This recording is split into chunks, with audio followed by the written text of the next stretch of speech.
후서 4장 9절에서 16절 말씀입니다. 너는 어서 속히 내게로 오라.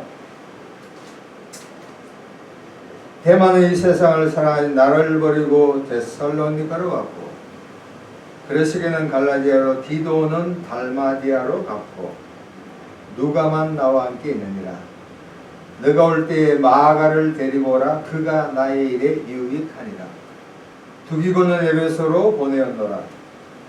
내가 올 때에 내가 드로아 과부의 집에 둔 겉옷을 가지고 오고, 또 책은 특별히 가죽 종이에 쓴 것을 가져오라. 그리스 공업자 알렉산더가 내게 해를 많이 폈음에 주께서 그 행한 대로 그에게 갚으시리니 너도 그를 주의하라. 그가 우리 말을 심히 대적하였느니라. 내가 처음 변명할 때에 나와 함께 한 자가 하나도 없고 다 나를 버렸으나 그들에게 허물을 돌리지 않기를 원합니다. 네, 기도하겠습니다. 하나님 감사합니다. 지난 한 해 도와주신 걸 감사합니다. 오늘도 하나님 말씀을 배워납니다. 성령님께서 함께하여 주옵소서. 하나님 은혜가 우리 각자에게 스며들어서 생애에 그리스도의 영광이, 하나님의 영광이 성령의 도움으로 나타나게 하옵소서. 예수님으로 기도합니다. 오늘 저는 2024년 한 해를 보내면서 디모데후서 4장 9절에서 16절 말씀을 택했습니다. 제목은 따라합시다. 한 해를 보내면서. 한 해를 보내면서. 2007년 9월 18일 카네기 멜론 대학 교수였던 랜디 폿이라는 분이 있습니다. 이 사람이 마지막 강의, The Last Lecture 해가지고 전체가 6장까지인데 마지막 그 6장에서 자기가 하고 싶은 말이 있대요. 대학 교수이면서 컴퓨터 공학을 했으면서 췌장암은 저희 아버님도 췌장암을 돌아가셨는데 잘 알 수도 없고 아주 급작스럽게 병이 전파되는 거예요.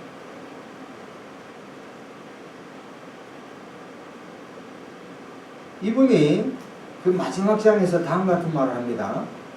잘 들으세요. 시간이 전부다.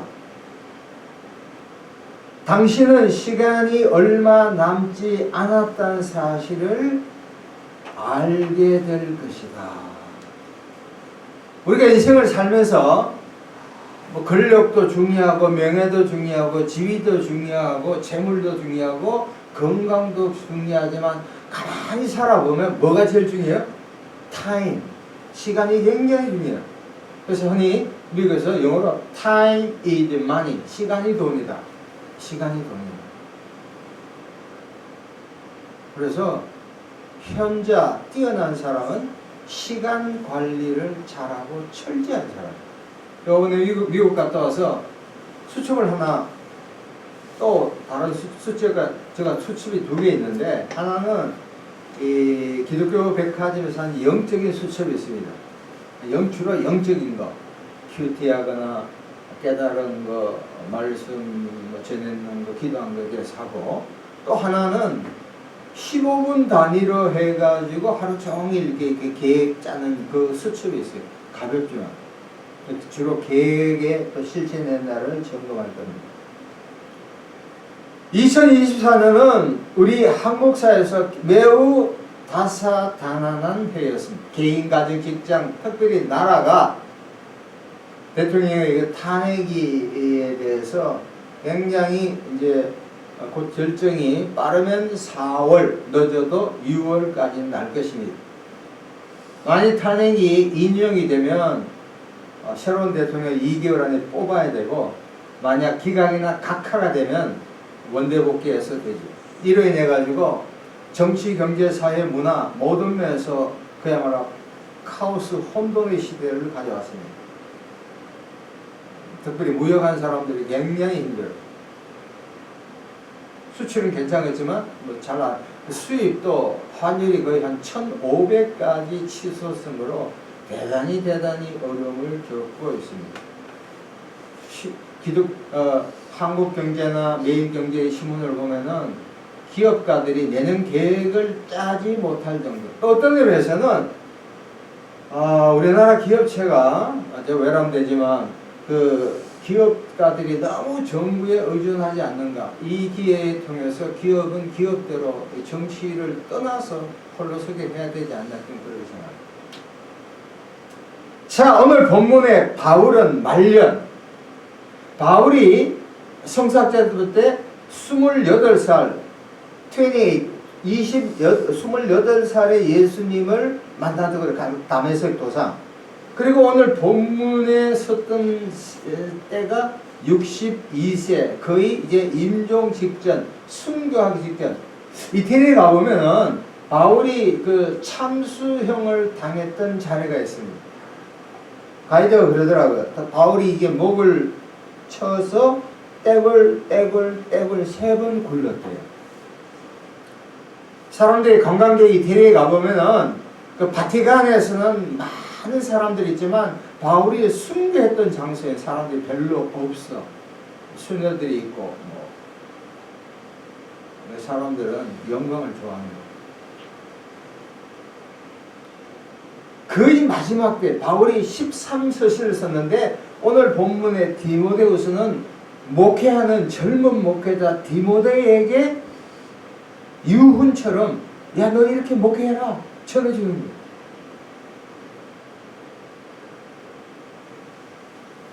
오늘 이 교훈, 오늘 보면 디모데후서 4장 9절에서 16절까지는 4가지 교훈을 줍니다. 몇 가지? 4가지입니다. 잘 들으세요. 첫 번째 9절 10절을 봅니다. 너는 어서 내게 속히 내게로 오라. 너는 누구요? 디모데. 나는 누구요? 바울이요. 디모데야 어서 빨리 내게로 오라. 왜? 10절 보세요. 데마. 항상 이 데마는 이 세상을 사랑하여 나를 부르고 데살로니가라. 그 그리스를 여행하다 보면은 아테네가 있고 고린도가 있는데 그 위쪽을 보면 왼쪽에 포화도시 데살로니카가 있다. 그리스의 2번째 큰 도시가 데살로니카입니다. 그레스계는 갈라디아서 있죠. 갈라디아. 디도는 달마리아로 갔고. 자, 바울은 위대한 사역자입니다. 제자들을 많이 키웠습니다. 그런데 사역이든 배신을 했던 이 사람은 이렇게 가고 제자들이 저 사람은 저렇게 하니까 거의 이제 임종 직전에 바울은 상당히 외로운 거예요. 외로운 거예요. 어떤 사람이 얘기합니다. 아니 바울이 왜 외로워? 예수님이 있는데 물론 예수님이 있죠. 그래도 사람 그리운 거예요. 모든 사람 다 외로워요. 우리나라 사람들의 통계를 보면 약 한 70%가 외로움을 극히 탄다고 해요. 지금 우리나라 가구가 1인 가구가 30%인데 혼밥, 혼술, 혼영. 혼영이 뭐예요? 혼영이 뭡니까? 혼자 여행 가기 혼자 영화 구경하는 게 혼영.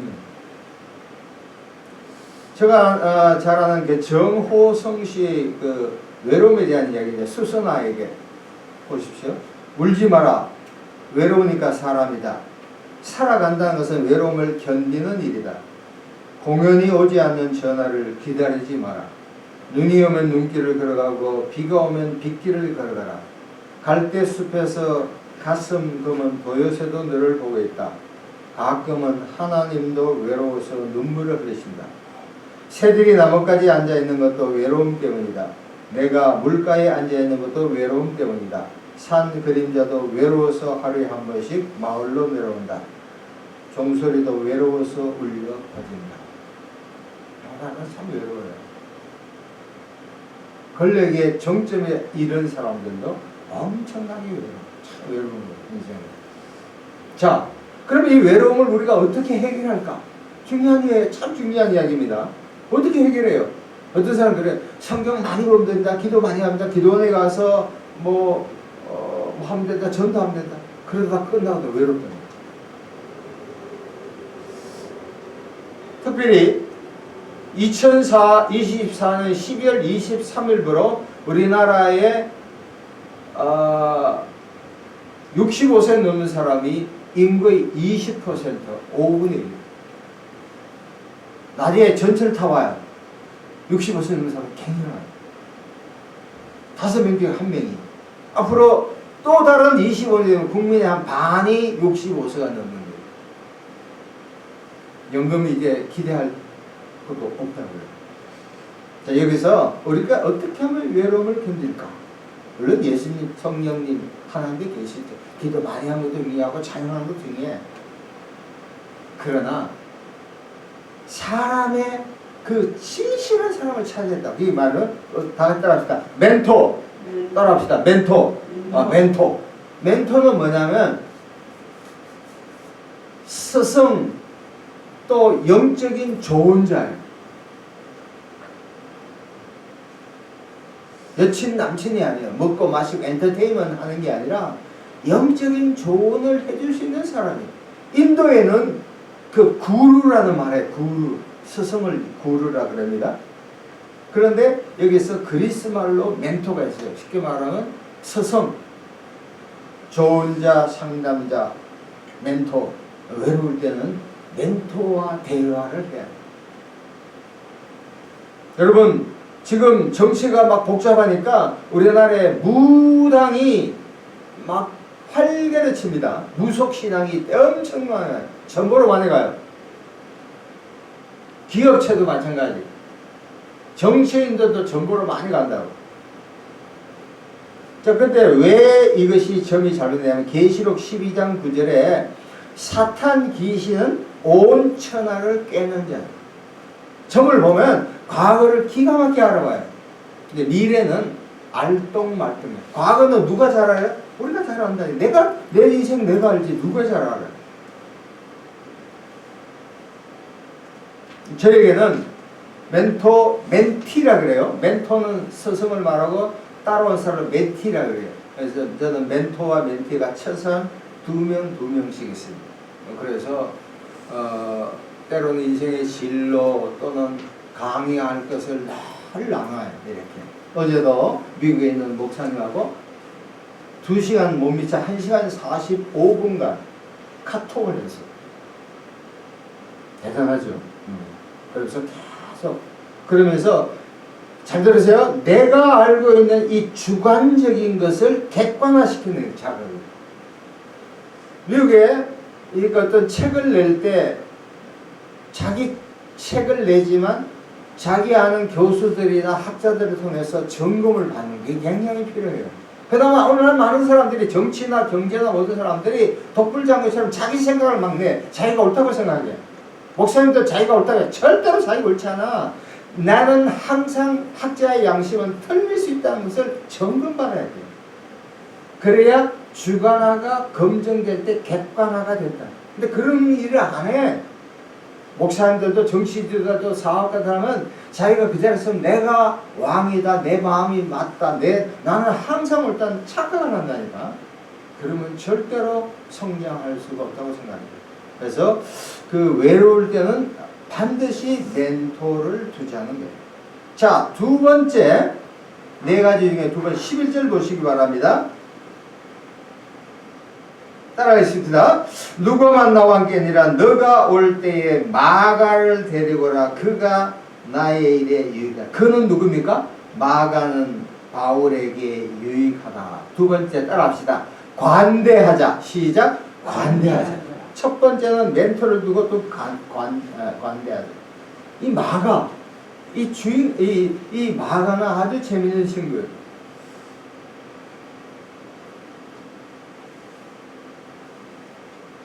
마가는 바울과 같이 그 바나와 함께, 그러니까 바나바가 바울의 그 외삼촌이죠. 그 1차 선교 여행 때 마가는 부잣집 도련님이라 가지고 중도 이탈하고 말았습니다. 그래서 이 2차 선교 여행 갈 때 바나바와 바울이 마가를 데려가느냐 안 데려가면서 심한 언쟁이 있었대. 사도행전 15장 보면. 바울은 대쪽 같은 사람이에요.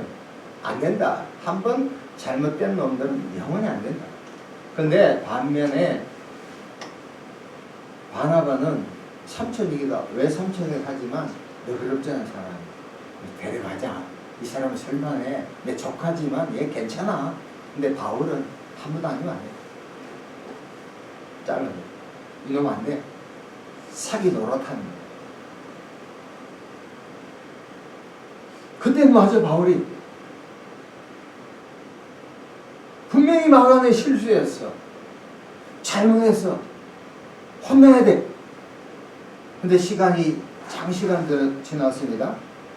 베드로전서 5장 13절에 베드로 전서 5장 13절에 베드로는 마가를 어떻게 하면 내 아들 마가라 그래요. 할렐루야. 이 뜻을 아시겠어요? 뭐냐면 바울은 마가를 버렸다고 이게 안 된다고. 그러나 상당한 시간이 지났을 거요. 이 마가는 걔가 천천해서 베드로를 찾아가서 열심히 배운 거야.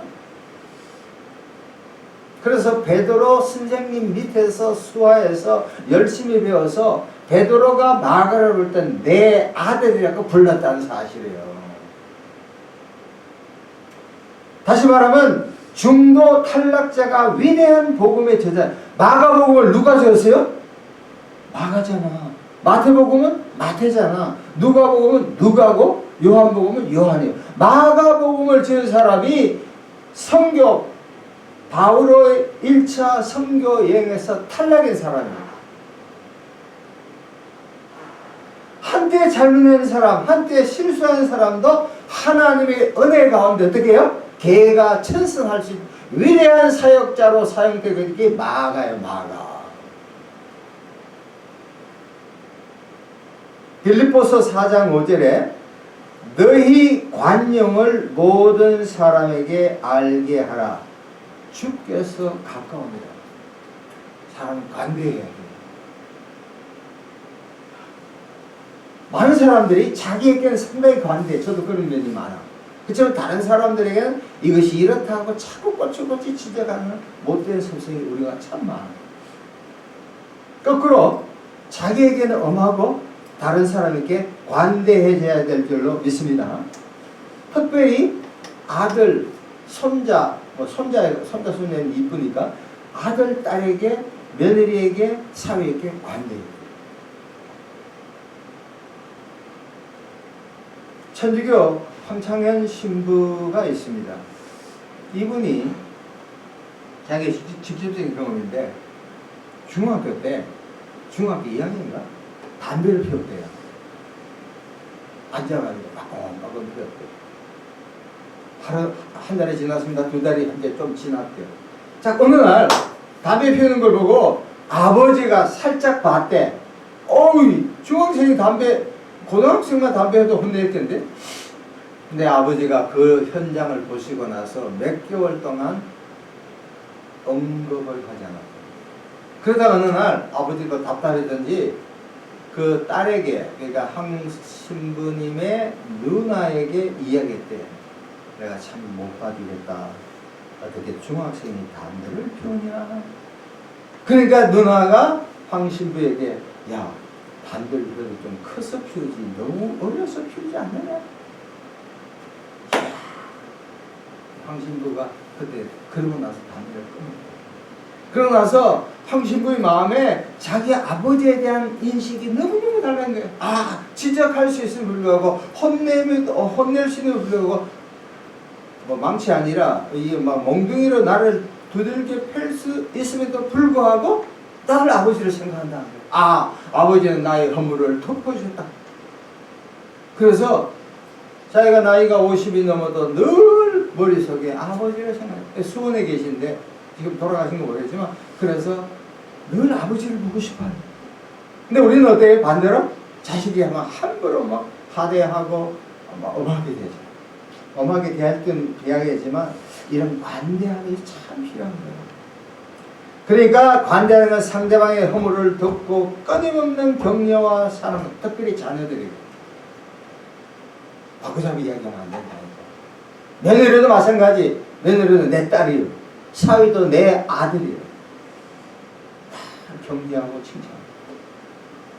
자, 첫 번째 멘토를 두자. 두 번째는 관대하자. 세 번째 13절 보겠습니다. 같이 읽읍시다. 너가 올 때 내가 더러와 가보의 집에 둔 겉옷을 가지고 그 다음에 책은 특별히 가죽 종이에 쓴 것을 요 가죽 종이에 쓴 것이 바로 이게 바이블 성경입니다. 성경을 가까이 첫 번째는 멘토를 두자. 두 번째는 관대해지자. 세 번째는 성경을 가까이 하자. 지난 한 해 동안 우리 한국인들이 평균 책을 읽기에 3.9권, 성인의 약 60 내지 70은 책 한 권도 안 읽어. 미국 사람, 일본 사람은 1년에 책을 평균 12권을, 그러니까 한 달에 한 권이지만 우리나라 사람은 한 달에 한 권도 읽지 않은 사람이 약 70%. 전철을 타보세요. 버스를 타보세요. 전부 스마트폰이에요. 정권, 태극기 부대, 옷 사는 거, 뭐 이런 거, 뭐 유튜브 다. 거기 나쁜 게 아니라, 근데 일본에 아마 내부에 꼭 가게 될 건데, 일본에는 전철 타면 사람들이 책을 읽는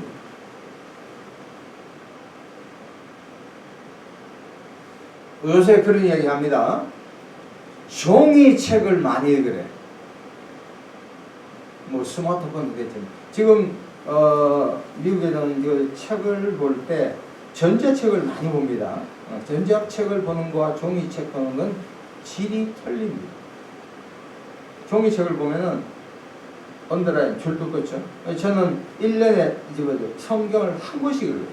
작년에도 책을 바꾸었는데 왜 바꾸냐? 비싸지 않느냐? 돈 비싼 게 아니라 이렇게 막 이렇게 줄을 긋고 이러면은 그 다음 내년에 다음에 볼 때는 이 줄 긋는 것에 그 인이 바뀌고 관심이 있으니까 새로운 게 없잖아요. 그러니까 매년 이 책을 바꾸려고 그래요. 디모데후서 3장 17절에 하나님의 사람으로 온전하게 하며 선한 일을 한다. 여기서 우선순위가 많은 사람들이 교회에서도 직분을 주잖아요. 오면 뭐 권사도 주고 장로도 주고 뭐 이렇게 그게 중요해요. 그런데 하나님의 사람, 더 메가가 먼저 하나님의 사람으로 말씀으로, 기독교는 말씀의 종교예요. 착각하면 안 돼요. 오순절 사람들 착각하면 안 돼. 기도 많이 한 거 참 중요해요. 그러나 말씀에 근거해서 기도해야 그게 되지, 말씀 없이 기도하게 되면 환상 뭐 이런 게 되더라고요. 무당들도 불교 스님들도 도가 있으면 병도 고칩니다. 마귀도 쫓아냅니다. 우리가 마귀 쫓아내는 일이 아니에요. 마귀, 진짜 내가 예수 믿던 마귀는 근처 오지도 않습니다. 무당에 가지도 않습니다. 내가 말씀이 약하니까 그런 거예요. 최근에 서울대학교 종교학과 교수가 그런 얘기가 했더라. 왜 한국에 무당이 많은가? 우리나라에 3대 종교 있잖아요. 유교도 있고 불교도 있고 기독교도 있지만 아직 이슬람교도 많이 없지만 이 기존 이 종교가 약할 때 이단 무당이 활개를 친대요. 아, 이게 맞구나. 그들이 신앙심이 없는 건 둘째 문제고, 기독교가 다시 말하면 저와 여러분이 우리가 믿고 있는 예수가 약하면 뭐가 역사요? 마귀가 역사하게 되는 거예요. 내가 예수로 충만하면 마귀는 오지도 않고 한 길을 왔다 7개로 물러갈 줄로 믿습니다. 내가 약하면 그러니까 우리나라 막 무당이 설치고 막. 그러니까 오늘날 많은 사람들이 사람을 먼저 하나님의 말씀과 또는 지식으로 훈련시키고 사용해야 되는데 그렇지 않아요. 삼성이 그걸 참 잘합니다. 삼성에 입사하면은 이 직원들을 엘리트도 뽑지만 끊임없는 교육을 시켜요. 근데 나머지 교육은 일단 서기면서 우리 딸애가 미국 버지니아에 있는데 직장을 한 서너 번 옮겼나? 미국엔 한 4번, 5번 계속 옮겨요. 조금만 봉급 잘 주면 가버려. 얘가 IBM도 큰 회사가 이런데 뭐냐면은 미국 회사가 뭐고 이번에 회사가 아주 좋대. 왜냐면 이제까지 한 서너 번 회사에는 오면은 무조건 막 일을 많이 시켜요. 지난 직장에도 막 일을 시켜 밥을 먹을 수 없으니까 샤워하지 못할 정도로 엄청난 스트레스를 받았대. 근데 이번 직장에는 기도를 많이 해간 1년 반 만에 직장을 옮겼는데 이번 직장에는 철저히 약 한 달 동안 이건 이렇게 하고 저건 저렇게 하고 계속 불러시키고 내가 됐다. 진짜 좋은 직장이다. 이 연봉이 한 2만 불은 떨어졌어. 근데 연봉이 문제가 아니라 일을 바르게 배워서 해야 되지 무조건 일만 많이 한 거야. 그러니까 올해 한 2개월 전에 이게 경기도 어떤 그 목사님들, 젊은 목사님들 잘 훈련시키는 목사님하고 만났어요. 이분이 어제 의미 있는 이야기를 하시더라고요. 왜냐하면 한국 교회가 이제까지 막 지쳐버리는데 왜 그러니까 교인들이 오면은 하나님의 말씀과 기도로 훈련시키지 아니하고 일만 많이 한다는 거야. 봉사해라, 뭐 해라. 그러니까 번아웃 지쳐버립니다. 마리아를 키우지 아니하고 마르다를 키워서 일만 하기. 일할 게 뭐 있어요? 김치하고 뭐 김장하고 뭐 이번 주에는 뭐 할까? 그게 녹초가 되거든요. 예수가 안 보여요. 일백이 다 도망가는 거예요. 자, 마지막으로 14절 16절 같이 읽읍시다. 시작. 불의 세공업자 알렉산더가 내게 해를 많이 입혔음에 주께서 그 행한 대로 그에게 갚으시리니 너도 그를 주의하라. 그가 우리 말을 심히 대적하였느니라. 내가 처음 변명할 때 나와 함께 한 자가 하나도 없고 다 나를 버렸으나 그들에게 허물을 돌리지 않기로. 네 번째는 뭐냐면 따라합시다. 용서하자. 시작. 용서하자. 특별히 바울이 그리스도의 복음을 전할 때 이 알렉산더 이제 세공업자 이 친구가 복음을 엄청나게 반대했다고. 그렇지만 바울은 인내했어요. 로마서 12장 19절에 너희가 친히 원수를 갚지 말고 하나님의 진노하심에 맡기라 기록되었으되 원수 갚는 것이 내게 있으니 내가 갚으리라. 여러분 원수는 누가 갚습니까? 하나님이 갚는 거예요. 하나님이 갚는 거예요. 예수 그리스도의 복음을 전하잖아요. 그때 반대하는 사람 침 튀기고 별별 한 사람 신경 쓰지만 하나님이 때에 맞게 손 보실 줄로 믿습니다. 성경에 보면 사울과 다윗이 있어요. 이스라엘의 초대왕 첫 번째 두째 왕.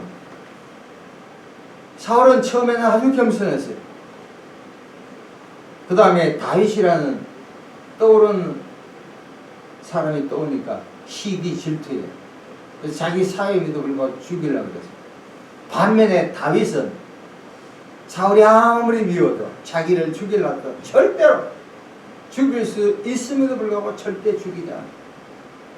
그러나 하나님의 때가 되면 이 카이로스요. 하나님이 사울을 패하십니다. 내가 하는 게 아니에요. 하나님의 때가 있어요. 하나님의 때가 있다니까. 그러니까 다윗이 하나님의 마음에 합니다. 다윗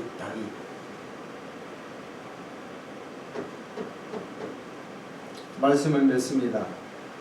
오늘 2024년 한 해를 보내면서 저는 여러분에게 4가지 말씀을 드렸습니다. 첫 번째, 멘토를 두자, 관대해지자, 성경을 가까이 하자, 용서하자.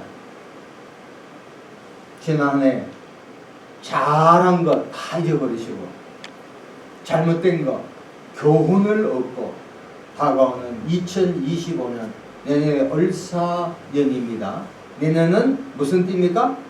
대양 뱀띠입니다. 이 한 해에 여러분 삶 자체가 예수 그리스도로 풍성하여 개인, 가정, 직장, 사업에 하나님의 축복이 임하기를 간절히 축원합니다. 기도하겠습니다. 하나님 감사합니다. 오늘도 말씀을 통하여 지난 2024년에 함께 하신 하나님을 찬양합니다. 2025년에도 큰 하나님의 축복을 기대합니다. 역사하옵소서, 함께하옵소서, 도우소서. 예수 그리스도 이름으로 기도합니다. 아멘.